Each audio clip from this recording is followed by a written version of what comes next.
irrational, this anti-Muslim feeling. I mean, trend that out over the next 10 or 20 years.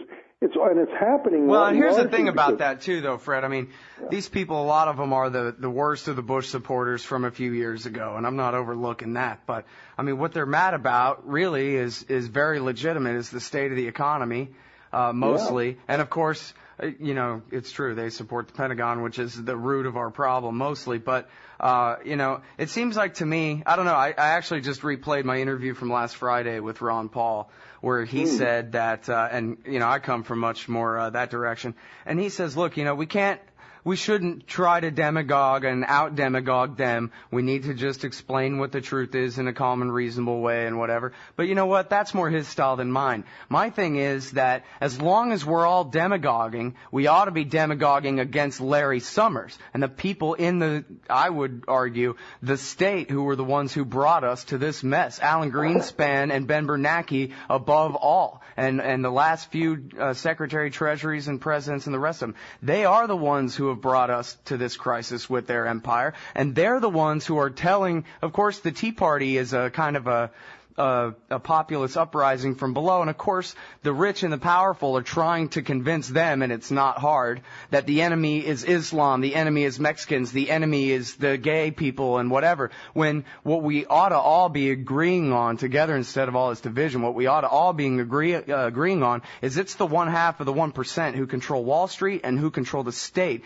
They are the empire, and they're the ones who've brought us to destruction, not the Mexicans and the gays and the Muslims. It's the people with the power, like Larry Summers. Well, you won't get any argument with me. I mean, calling all demagogues. Point your finger northeast. I don't think it's a question of demagoguery. I just think it's pointing out the facts. I mean, Larry, well, don't get me started on all that stuff. But you know, when these trillions of dollars were floating around, no one was in control of them. This nice lady, Brooks Lee Bourne, the head of the Commodity Futures Trading Commission, just wanted to do a study to find out what are all these hedge funds? What are these trillions of dollars of uncollateralized obligations? What's it all about? And she was summoned to a meeting with Greenspan, Rubin, and Larry. Larry at that time was scheming to get Rubin's job, so as Secretary of the Treasury. And Rubin at that time was scheming to break down the barriers, the Glass-Steagall law, the barriers between commercial and investment banking. And they told Brooks Lee Bourne to stop. Don't do this. You can't even do a study. She didn't listen to them. They went to Congress and took away the power of the Commodity Future Trading Commission to regulate these funds. Summers became Secretary of the Treasury. Rubin left and became the head of Citigroup, which is the largest financial conglomerate. It needed a $300 billion bailout that he should have gone to prison for. I mean, he was passing laws that he then used to enrich himself. And you know what I just read is so funny? Is this guy Talal bin whichever, the Saudi prince that's the part owner of News Corp, that is, on one hand, he owns Fox News that's demagoguing against the mosque, and on the other hand, he's the one who's financing the mosque. He's also one of the largest shareholders of Citigroup, the most powerful bank in the history of mankind. I just read that yesterday. I mean, it's amazing. See, the scary thing when you really get into this, and I must say, about myself, I think I've looked into more of these different domains, foreign policy, economic, environment, energy, than most people I know. What's scary is to realize that we're on a Titanic and nobody's in the captain's booth. What you have is a bunch of little groups of very powerful people pursuing their own self-interest, slowly steering us into this iceberg. And nobody's in charge. Nobody can control them. I doubt if you or I were president, there's very much we could do in the short run. Mm-hmm. I mean, we're in a situation now, what we're looking at is 2 to 8 years of Republican rule that will totally destroy the country. Now, at that point, either an FDR will arise and there'll be popular movements and will sweep into power decent leadership who at least are interested in helping people, or will become a police state. Those seem to me to be our two options.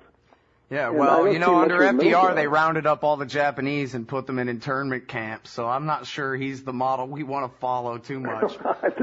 Anyway, well, okay, but we usually gets good marks for doing something. But no, I totally agree with you, and I think we completely see eye to eye on the economics of empire, that all these individual actors are acting in what's their short-term interest. Why not get a bomb-making contract or whatever? And they're driving us all off the edge of the cliff, whether it's the guys at the Fed, the guys at the Treasury, the guys at the Pentagon, or Rahm Emanuel, or any of these people. They're working only for their individual interests, none of which coincides with the national interest at all, it doesn't seem like anymore.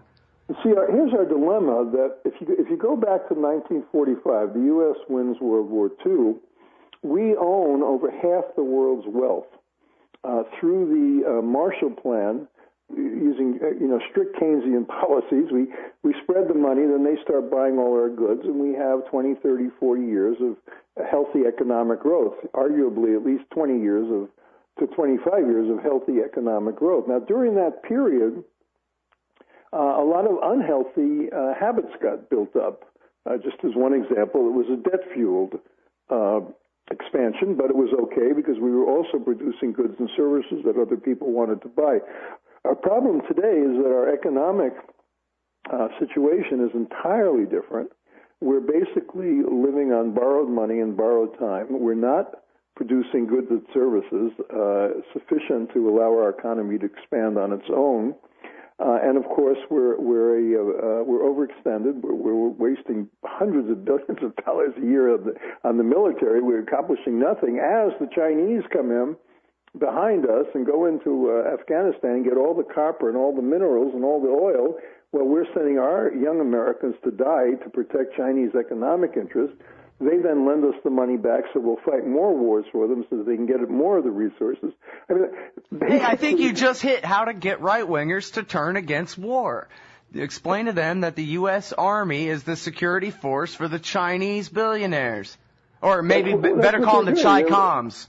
What's so maddening to me at this point is that the Republicans actually realize this. It's just that I happen to agree with the Republicans that we just can't. It's one thing to take out a lot of debt when you've got a healthy, like let's say in the 30s, the United States didn't have a large military. We had an enormous industrial potential. We were already at that point the leading industrial power, not really that many competitors. It was one thing to take out debt in that situation, and then we were rescued economically by World War II, and certainly by what happened afterwards by winning it. But now to be taking out all of this debt when our economy is stagnant and dying because Larry Summers and all these people exported all of our jobs abroad in the 90s and the thousands and George Bush and company and Greenspan is insane. So we're living a fantasy right now. We have an army. It's being funded by borrowed money. Most Americans are still working, borrowed money.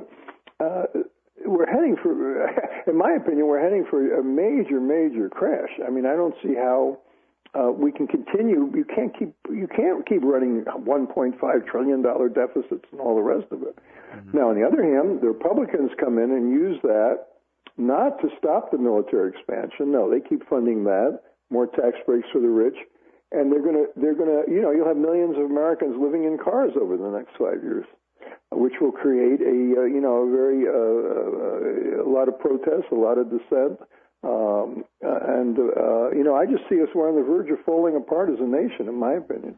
Well, and this brings us right back to what you said earlier, and really where we started this interview is the question of blowback. And as Chalmers Johnson explains, it's not just the Newtonian laws of physics and all that with the cause and the consequence. It's the consequence comes as the result of foreign policies that the American people don't understand, generally covert activities that they don't know about at all. And so when the planes come out of the clear blue sky, like in the TV pictures that day, it can seem in reality like they just came out of the clear blue sky, like history just began on September 11th, and there was nothing that kind of preceded that. And it seems to me like this is the all-important point that people understand, the way that we really got into this mess, because as the economy falls apart and all the demagogues' voices get louder and louder against Muslims, against basically the weak and the voiceless, instead of the imperialists who brought us to this. I mean,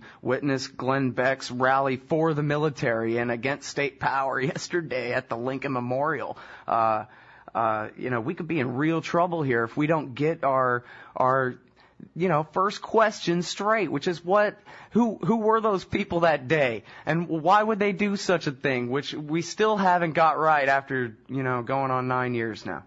It's true. Yeah, I agree with that. It's really sad. They always have those amazing statistics that, half the American people don't have passports, or half the members of Congress or something. We just don't know how to look at it from the bottom up. I mean, I can sum up everything in those 6 reasons you just mentioned. I can sum it up in one sentence. Why do they hate us? Because we killed them. Why do they hate us? Because we oppressed them. That's the bottom line. Yeah. And now, the same way we felt on September 11th. We wanted somebody to go hurt somebody for that, and that's the way they feel too. What's so surprising about that? They're just people, only somewhere else. Come on. Yeah, and why would they like America? I mean, just take Pakistan. I think that's the most important country on earth right now. 180 million people, nuclear weapons. This flooding is just horrific. I mean, millions and millions of people, being dispossessed of their homes, going hungry. Obviously, I don't know how to put this, but it's an unusually volatile country. Let's put it that way. Almost every leader has been assassinated since the end of World War II. Constant military coup. Ayub Khan, a national hero, selling nuclear weapons to the Muslim world, and so forth and so on. Now, is it really in our interest to go in there and stir everything up? Why would anyone in Pakistan feel good about the United States? We're sending drone strikes to kill their people. We're supporting a feudal aristocracy, which actually many of them are still essentially slaves. The landowner owns the land. He leases it to them. They have to give him back a part. They work all year just to survive, and they give him the surplus.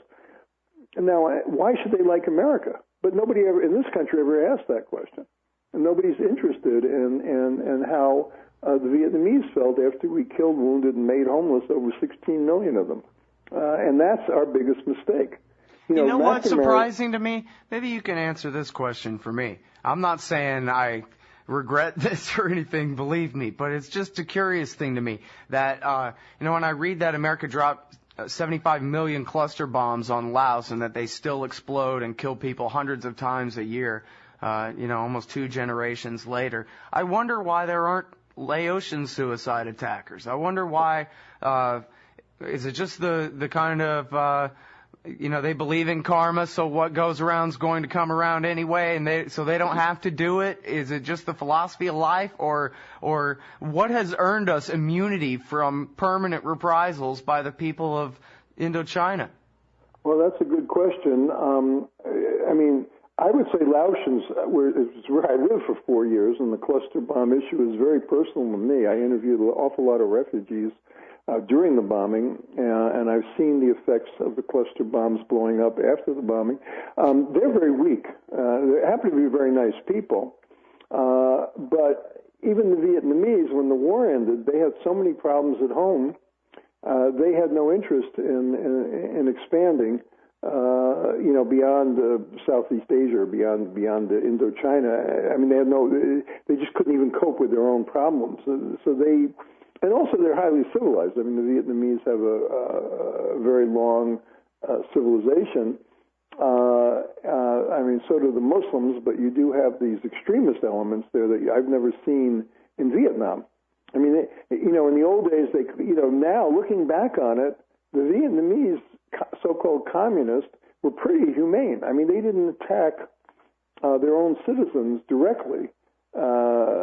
There were incidents like that, but very few compared to what's going on now in the Muslim world, which I find very disturbing. I looked up to the guerrillas during the war. I admire them.